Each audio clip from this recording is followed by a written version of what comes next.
So I think this is the second time we put this wine in the wine club. We already did 4 years ago, 3 years ago. It was actually previous to lockdown, I think. So it was actually, I think, 3 years ago. Or it was during the lockdown. We are in the extreme south of Italy, in Calabria. And it's actually the southern part, if you don't consider the islands, the southern part of Europe. And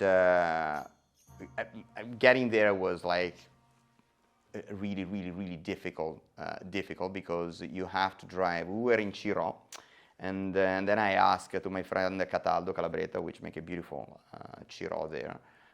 We were going to talk about a grape variety called the Gaglioppo, and he said, well, you should go to see the Lanò brothers because they make an incredible Traclò brothers, an incredible wine. And I said, where is it? And I saw it on the map. It was like 150 kilometers, like 85 miles, 90 miles. Okay, let's take the car, let's go.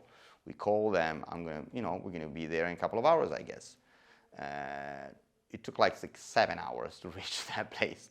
It's the worst countryside I've ever seen. You cross this beautiful crystal blue sea, and in the middle, you're just crossing by a horrible, not even industrial, it's all alpha houses, cement, and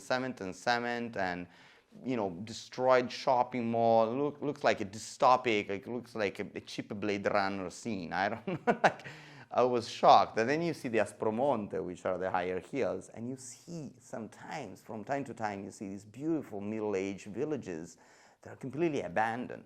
And suddenly we arrived finally in Bova. And we didn't find a place to sleep. It was a nightmare. Usually our wine trips are beautiful. That one was the first time that was me and Lindsay, what the fuck are we doing around here? We arrived in Bova, it was like going back in Middle Age, really. I mean, even the people that they were there, they were like 800 years old. They were like monuments, statues in this little bar in the center of the village. And I think that there was a village that could host like 5,000 people. There were not more than 20 inhabitants. And then we actually got up on the hill and we found the brother Traclò, which are the most amazing people ever. You will see the video. He's such a nice person. He is so direct. And they have this vineyard that are 80, 90, 100 years old. They have a Palmento, which is an old winery where you press the grape, you make one, that is actually from the 16th century, 17th century, and another one that is actually from the 15th century. And it looks like a Palmento that was similar to the one that used to be, used by the ancient Greeks. Because you have to understand that this is an ancient Greek colony. So 2,800 years ago, this was called Enotria. And if a little sign to demonstrate it, you might see that this is actually written in ancient Greek. This guy is not just showing off. He's the last guy that still speak the ancient Greek dialect of southern Italy. There are actually few more than you might find in Salento and Puglia, but in Calabria, he's really the last one. Can you imagine a dialect that arrived 2,800 years ago and didn't change for almost 3,000 years? I don't think there are a lot. I mean, Hebrew maybe, but a few other languages that are still the same after all this time. And the way he's so concerned that he's the last one that still speaks this dialect. When I tasted the wine, I could not loving it because there was this smell and taste of history in it. I could feel that there was something of Etna because the grape variety is Nerello Mascalese, the same one you find in Sicily, but with a bit of a rustic touch. Now with the smoky flavor you have in Etna, because there is a blend also in a couple of other grape varieties, this is a wine that really brings you back in time.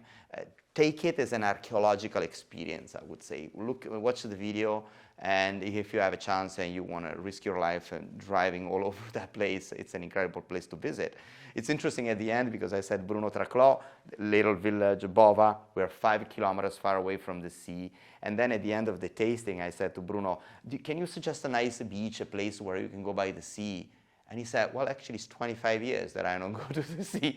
So I thought it was nice that there was a guy that was living in this village, and he, in 25 years, never moved and went to the sea. And I don't know, it's nice how some people can be happy with, a few little things.